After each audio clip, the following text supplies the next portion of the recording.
Hello दोस्तों, अपना जो कोर्स चल रहा है वो 4th ग्रेड का चल रहा है। आप सबका वेलकम, बहुत बहुत स्वागत आपके अपने यूट्यूब चैनल पर। अब अपन पढ़ रहे थे चक्रवर्ती ब्याज। क्या कहता है कि कोई धन चक्रवर्ती ब्याज की दर से किसी निश्चित समय में n गुना हो जाए। टाइम दिया है आपको a और कितना गुना हो रहा है, n गुना हो रहा है।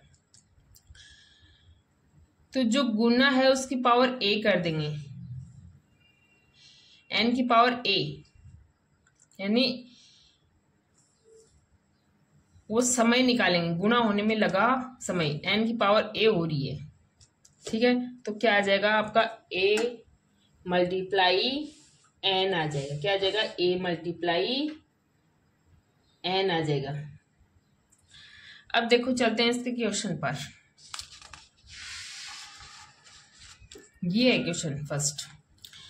कोई धन, क्वेश्चन से आपको बहुत अच्छा समझ आएगा। कोई धन किसी चक्रवर्ती ब्याज की दर से 8 वर्षों में, यानी कि 8 साल में 3 गुना हो जाता है। 8 वर्षों में कितना हो जाता है? 3 गुना। अब लिख लो, आपको ए दिया, ए कितना हो गया? 8 वर्ष हो गई। ए कितना हो गया? 8 वर्ष हो गई। और एन कितना हो रहा है आपका? 3 हो रहा है, हो जाता है। 8 वर्ष में कितना हो रहा है? 3 गुना हो रहा है। अब कितने समय में ये धन अपने से 9 गुना हो जाएगा? अब एन की वैल्यू आ गई क्या? 9। अब देखो, एक तो इसको एलिगेशन मेथड से भी कर सकते हैं। देखो पहले तो इससे कर लो, सेम ये भी एलिगेशन मेथड ही है। यहाँ 3 से मल्टीप्लाई 3 हुआ, यानी कि यहाँ 3 गुना बढ़ रहा है। तो यहां भी क्या बढ़ेगा? सॉरी, यहाँ 3 की पावर 2 बढ़ रही है, पावर बढ़ रही है ना। यहाँ 3 की पावर 2 हो गई, तो क्या हो गया? 9। तो यहाँ 8 को भी क्या कर देंगे? ए का क्या आपको, ए का जो एन आएगा उससे मल्टीप्लाई कर देंगे। यही तो देखा है, ए मल्टीप्लाई एन। तो 8 गुना 2, 8 गुना 2 करेंगे तो क्या आ जाएगा आपका? 16 वर्ष आ जाएगा। इस प्रकार से इन क्वेश्चनों को आपको करना है। ये इजी क्वेश्चन है देखने में भी और करने में भी, लेकिन इसकी थोड़ी ट्रिक आपको ध्यान में हो तो आप इसको कर सकते हो आसानी से। वरना एग्जाम में क्वेश्चन जल्दी से हो नहीं पाता जब प्रैक्टिस नहीं होती है।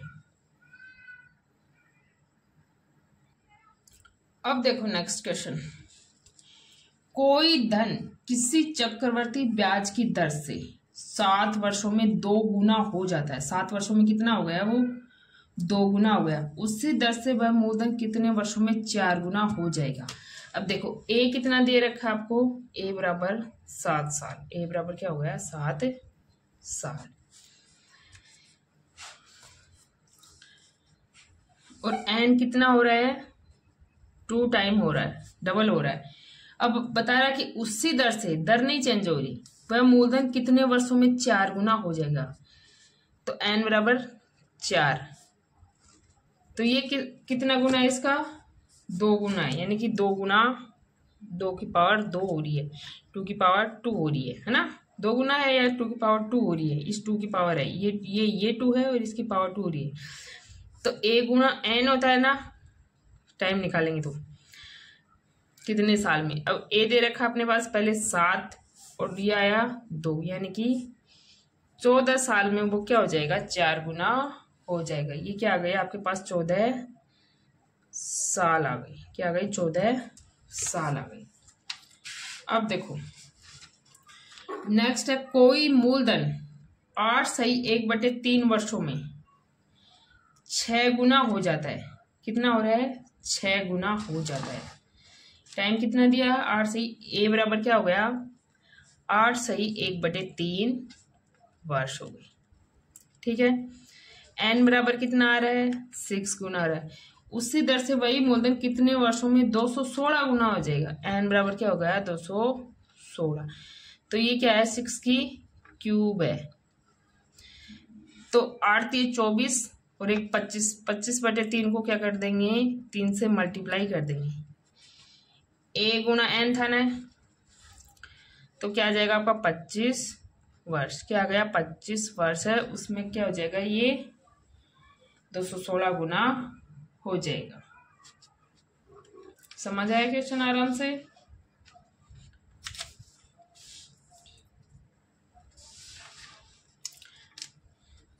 क्या था, कोई मूलधन 8 से 1/3 वर्षों में 6 गुना हो रहा है, तो वर्ष लिख दिया 8 से 1/3 और 6 गुना n बराबर ये आ गया। चक्रवर्ती ब्याज की दर अपने को पता नहीं है और चाहिए भी नहीं, क्या है अपने को तो समय निकालना है, कितने वर्षों में 216 गुना हो जाएगा। तो n 6 है तो 6 का 216 करेंगे तो क्या आ जाएगा, ये 6 की क्यूब है, तो इस क्यूब ये क्यूब आ रही है 6 की पावर 3 आ रही है, यानी कि 6 को 3 बार मल्टीप्लाई कर रहे हैं, तो ये टाइम को इससे मल्टीप्लाई कर देंगे तो आपका राइट आंसर आ जाएगा।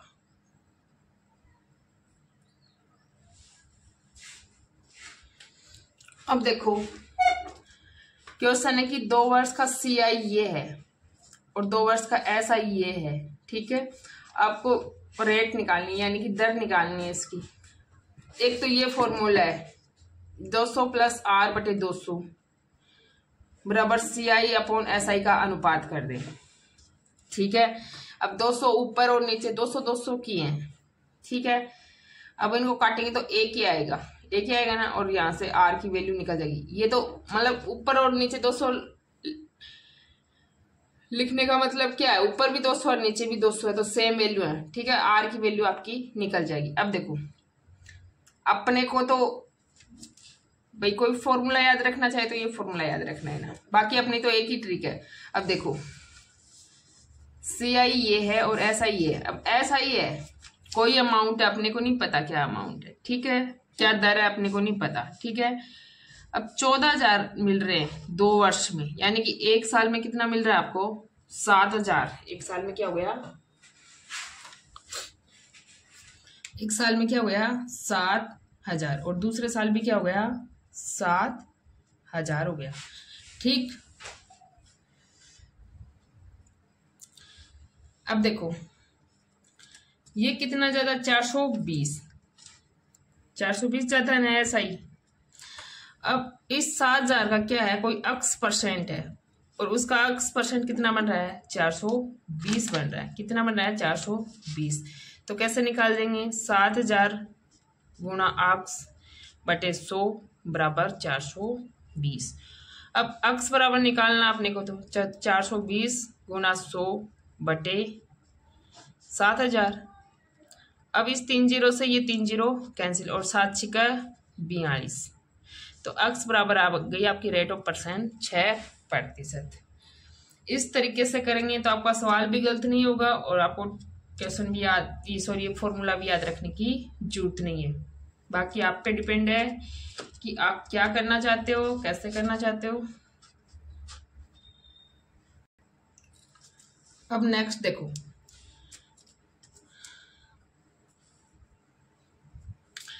चक्रवर्ती ब्याज की दर से 4,000 रुपये का 2 वर्षों में चक्रवर्ती ब्याज और साधारण ब्याज का अंतर होगा। अच्छा 5% दे रखी है आपको, 5% दर है, 5% चक्रवर्ती ब्याज की दर है, ठीक है। तो दर से क्वेश्चन को सोल्व कर लो। अब दर 5% है तो क्या हो गया 5/100 बराबर क्या हो गया 1/20। प्रिंसिपल या मूलधन हो गया आपका 4,000 और टाइम हो गया 2 साल, समय कितना हो गया 2 साल हो गया, ठीक। अब देखो 4,000 है और 2 साल है तो 2 किस्त बना लो इसकी 2 साल के लिए 2। अब इसका 1/20 इधर और 1/20 इधर, 1/20 करेंगे तो 20 दूना 40 यानी कि 200 आ गया और इधर भी क्या आ गया 200 आ गया। अब इस 200 का 1/20 कर लो, इस 200 का 1/20 यानी कि चक्रवर्ती ब्याज में वही पहले साल वाले ब्याज पर भी ब्याज लगेगा, तो 1/20 करेंगे तो क्या आ गया 10 आ गया।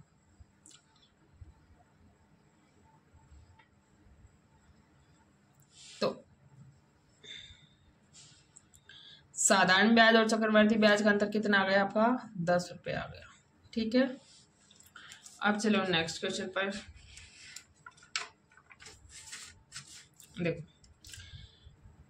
13,000 रुपये का 10% वार्षिक चक्रवर्ती ब्याज की दर से, 13,000 रुपये है और 10% वार्षिक ब्याज की दर दे रखी है। ठीक है, 3 वर्ष है, समय कितना दिया है, 3 वर्ष दिया है। चक्रवर्ती ब्याज और साधारण ब्याज का अंतर क्या होगा, अब ये निकालो। तो करते हैं इसको ट्राई। तो एक तो अपने पास फॉर्मूला है इसका, क्या, P मल्टीप्लाई R/100 और इसका स्क्वायर, और 3+R/100। एक तो इस फॉर्मूले से कर लेंगे, P मूलधन है, R आपकी दर है। ठीक है, एक तो इस फॉर्मूले से कर लो इसको, PR/100 का स्क्वायर और 3+R/100। ठीक है,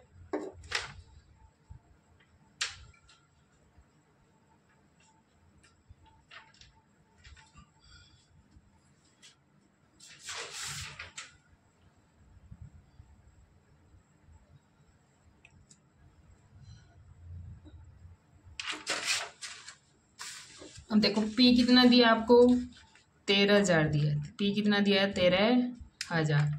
R कितनी है, 10 है, तो क्या आ गया, 10/100 का स्क्वायर और 3 और प्लस R कितना दिया आपको, R कितना दिया है, 10 और बटे 100। ठीक है, अब ये सोल्व करेंगे तो क्या आ जाएगा, 13,000, क्या आ जाएगा, 13,000, और ये आ जाएगा आपका 100 गुना 100 बटे 10 गुना 10 बटे 100 गुना 100, यही तो आएगा।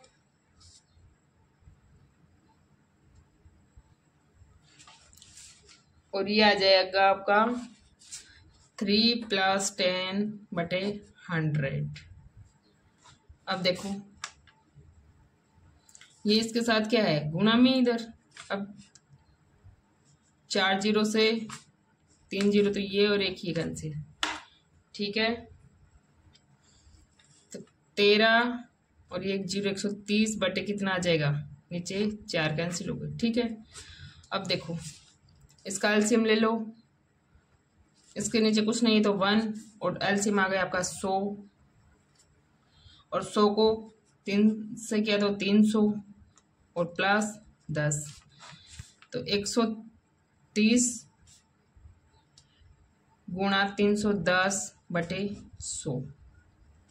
अब इससे ये कैंसिल और इस 0 से ये कैंसिल। अब 13 को क्या करना है, 31 से गुणा करो, तो 13 एकम 13 और 13 थी 39 और 1 40। ये आ गया आपका अंतर 3 साल का। एक तो इस तरीके से निकाल लो इस क्वेश्चन को। ठीक है, एक है वो अपना जो मेथड लगा रहे हैं एलिगेशन वाला, वो लगा लो। अंतर पूछा है तो कैसे निकालोगे, 13,000 को 3 साल में बांट दो और दर दे रखी है आपको 10%, तो 10% का क्या हो जाएगा, 1/10, ये 1/10, ये 1/10 और ये 1/10। अब इसका करेंगे तो ये आ गया आपका 1300 और ये भी क्या गया 1300 और ये भी क्या गया 1300, और फिर इस 1300 का दूसरे साल क्या मिलेगा, ब्याज मिलेगा, तो ये हो गया 130।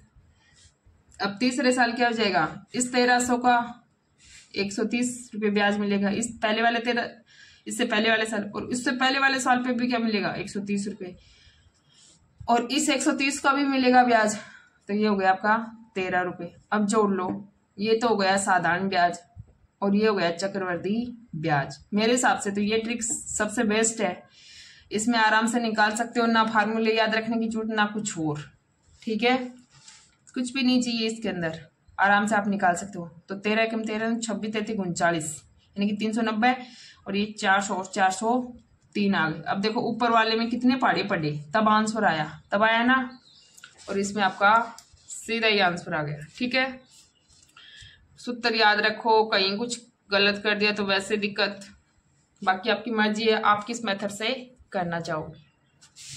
ठीक है, अब देखो किसी धन का दूसरे वर्ष का साधारण ब्याज 400 रुपये है। दूसरे वर्ष का साधारण ब्याज कितना दे रखा है? 400 रुपये। और दूसरे वर्ष का चक्रवर्ती ब्याज 450 रुपये। तो ब्याज का वार्षिक दर क्या होगा? अब अपने को तो कुछ भी नहीं दे रखा है, कोई अमाउंट है, कोई राशि है, ठीक है, या कोई मूलधन है। उसका पहले साल का ब्याज अपने को नहीं पता, लेकिन आप निकाल सकते। कैसे? कि दूसरे साल साधारण ब्याज 400 है, तो पहले साल भी क्या है? 400 ही है। और दूसरे साल का चक्रवर्ती ब्याज दे रखा आपको कितना? 450। अब ये 450 का x % कितना हो रहा है? अच्छा, चक्रवर्ती ब्याज दिया है तो चक्रवर्ती ब्याज क्या होगा? पहले वाले ब्याज पर ब्याज मिलेगा तो ये 50 ही आएगा, ठीक है। 400 तो ये हो ही गए, 450 तो 400 ये हो गए, 50 आएगा। अब 400 का x % है, वो क्या हो रहा है? 50 हो रहा है। तो निकाल लो इसको। कैसे निकालोगे? 400 गुणा x बटे 100 बराबर 50। अब कर दो। x बराबर क्या करोगे? 50 गुणा 100 और बटे 400। अब 100 को 2 0 कैंसिल और 50 से काट दो, कितने बार जाएगा? 12 चौका 48, यानी कि 12.5% अब आपकी दर आ गई, रेट ऑफ इंटरेस्ट, ठीक है। ब्याज की दर क्या आ गई? 12.5%। अब नीचे वाला क्वेश्चन है, ये तो कर लिया आपने, अभी किया है। अब देखो नेक्स्ट क्वेश्चन। 2 साल का SI दिया है 15,000 रुपये हो रहा है, और CI है वो 15,900 हो रहा है। CI कितना हो रहा है? 15,900। तो रेट ऑफ इंटरेस्ट आपको निकालनी है। अब आपको नहीं पता अमाउंट क्या है, ठीक है। 15,000 को 2 बराबर भागों में बांट लो, 7,500 और 7,500, और ये कितना हो रहा है? 15,900, यानी कि 15,000 तो है, 900 ज्यादा है इसमें, तो ये हो गया आपका 900। अब ये कोई भी राशि है, 7,500 का x % क्या हो रहा है? 900 हो रहा है। तो वो राशि निकालो, 7,500 गुणा x बटे 100 और बराबर 900, ठीक है। अब यहाँ कर दे इसको, 900 गुणा 100 बटे 7,500 और x बराबर ये वैल्यू आ गई। अब 2 0 से 2 0 कैंसिल, 25 75 और 25 चौका 100, 3 बार कर गया, 3 से ये 3 बार, तो 3 चौका 12। रेट ऑफ इंटरेस्ट क्या आ गई आपकी? 12% आ गई, ठीक है।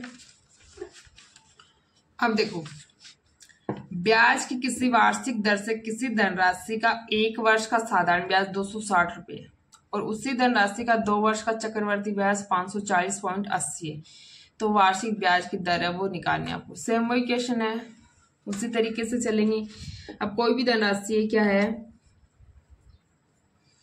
2 साल का निकालना है उसका। पहले साल का आ गया 260 और दूसरे साल भी वही 260 होना है सरल ब्याज तो, लेकिन अपने को दे रखा चक्रवर्ती ब्याज। अब देखो 260 और 260 कितने हो गए? 520 हो गई। अब चक्रवर्ती ब्याज में कितने ज्यादा रह रहे हैं? 20.80, यानी कि सरल ब्याज तो आपका 520 हो रहा है, चक्रवर्ती ब्याज दे रखा 540.80। तो इसे कम कर दो, सॉरी 0 है तो क्या आ गया? 80 और 20.80। तो ये आ गया दूसरे वर्ष का चक्रवर्ती ब्याज क्या आ गया आपका? 20.80। अब वही बात, इसका x % क्या हो रहा है आपका? 20.80 हो रहा है। तो निकाल लो। कैसे निकालोगे? यहाँ कर देते हैं, 260 गुणा x बटे 100 बराबर 20.80, ठीक है। अब देखो 100 गुणा 20.80 बटे 260 और x बराबर, अब ये पॉइंट हटा दो, यहाँ आ गया 100, ठीक है। इस 0 से 100 से तो ये 100 कैंसिल, इस 0 से ये 0 कैंसिल, और 26 से 26 है 208। तो रेट ऑफ इंटरेस्ट क्या आ गई? x बराबर आपकी 8% आ गई। क्या आ गई? 8% वो रेट ऑफ इंटरेस्ट आ गई। अब देखो नेक्स्ट क्वेश्चन है, क्या है? किस धन का 10% वार्षिक ब्याज की दर से 3 वर्ष में चक्रवर्ती ब्याज और साधारण ब्याज का अंतर 248 हो जाएगा? यानी कि अंतर दे रखा है और दर दे रखी है और समय दे रखा है। अब देखिए क्या रखा है? दर दे रखी है, यानी कि 10%। यानी कि 1/10। समय दे रखा है 3 साल। समय कितना दे रखा आपको? 3 साल। और अंतर दे रखा है दोनों का 248। अब अपन पीछे निकाल के गए हैं क्या? 3 साल में साधारण ब्याज और चक्रवृद्धि ब्याज वाला अंतर वाला क्वेश्चन। पीछे फॉर्मूला भी बताया मैंने क्या? क्या बताया? P r² अपॉन 100 का स्क्वायर, ठीक है। और 3 प्लस r/100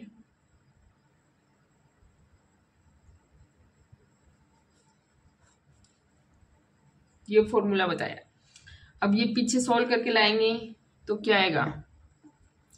ऊपर 10 कर लो इसको। P दे नहीं रखा, R कितना दे रखा? 10, तो 10/100 और गुणा 10/100।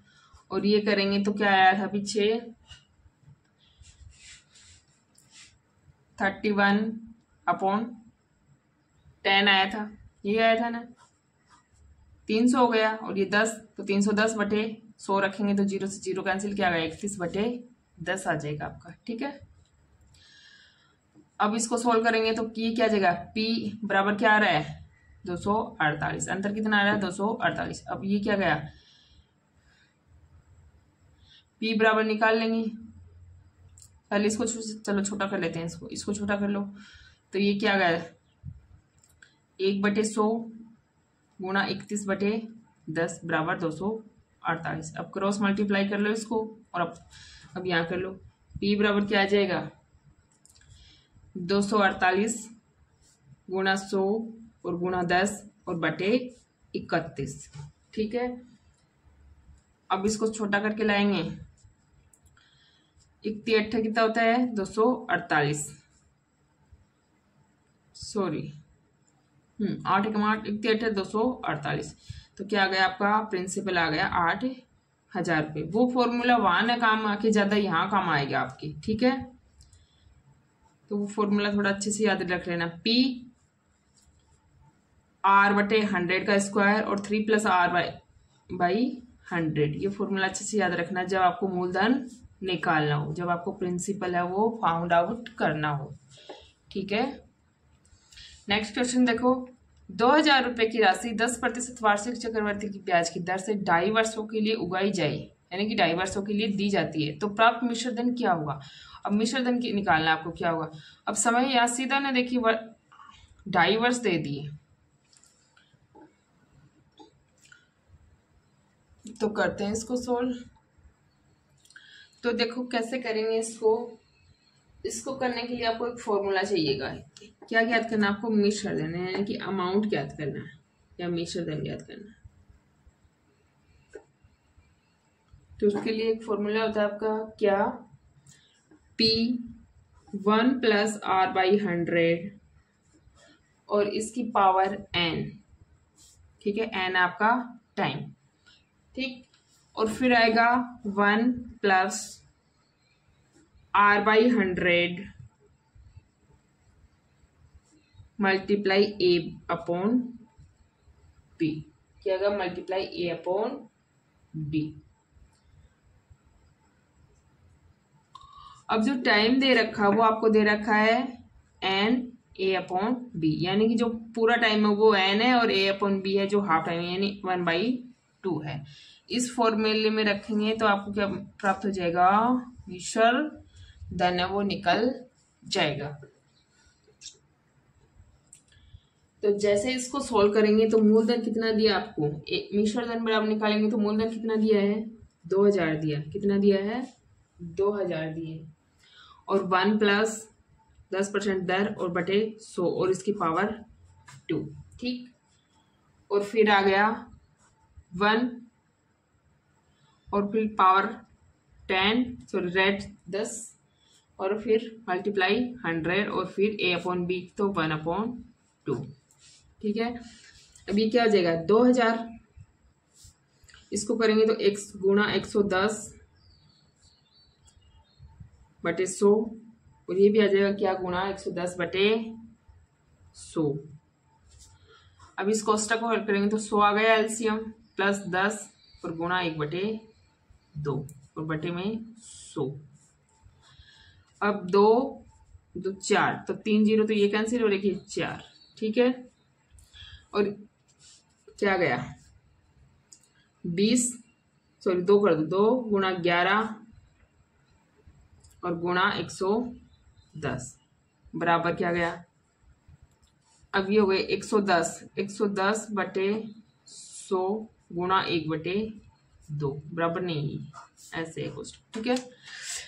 अब देखो इस 0 से ये कैंसिल,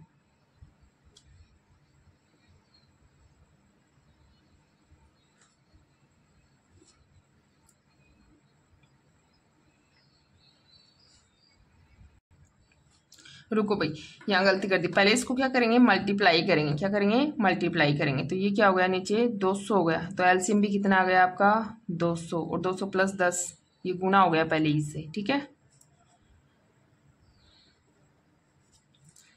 यही यहाँ इससे मल्टीप्लाई कर दिया 200, फिर 200 एलसीएम आ गया 200 + 10 तो क्या गया ये 21, ये हटा दो इसको पूरे को, क्या गया 21/20, ठीक है। अब क्या करेंगे इसको पूरे को मल्टीप्लाई करेंगे, 2 × 11 × 1 110 × 21/20। अब देखो जो कट रहे हैं उसको काट देंगे, इस 0 से ये 0 गया और 2 से 2 गया। अब 11 को 11 से करते हैं तो 121 और 121 को 21 से कर दो तो 21 से कम 21 करी गई 2, 21 दूना 42 और 2 44 और 21 से कम 21 और 4 25, यानी कि आपको 2541 रुपये हैं, वो आ गया मिश्र धन, ठीक है। 2541 क्या आ गया मिश्र धन आ गया। तो इस प्रकार से इन क्वेश्चन को क्या करना है सोल्व करना है। इसके लिए जो फॉर्मूला है वो आपको याद रखना है, P1 + R/100², फिर कोष्टक 1 + R/100 × 1/2, ठीक। तो इस तरीके से इस क्वेश्चन को आपको सोल्व करना है। बोर्ड मास रूल से चलना है ना, ये यहाँ थोड़ा ध्यान नहीं रहा। तो पहले मल्टीप्लाई करेंगे, फिर एलसीएम 200 हो गया, 200 + 10 किया तो 21/20 आया, ये बीच वाली टर्म नहीं लिखनी। और फिर इसको सोल्व करके लाएंगे तो क्या आएगा 2541 आपका मिश्र धन आ जाएगा।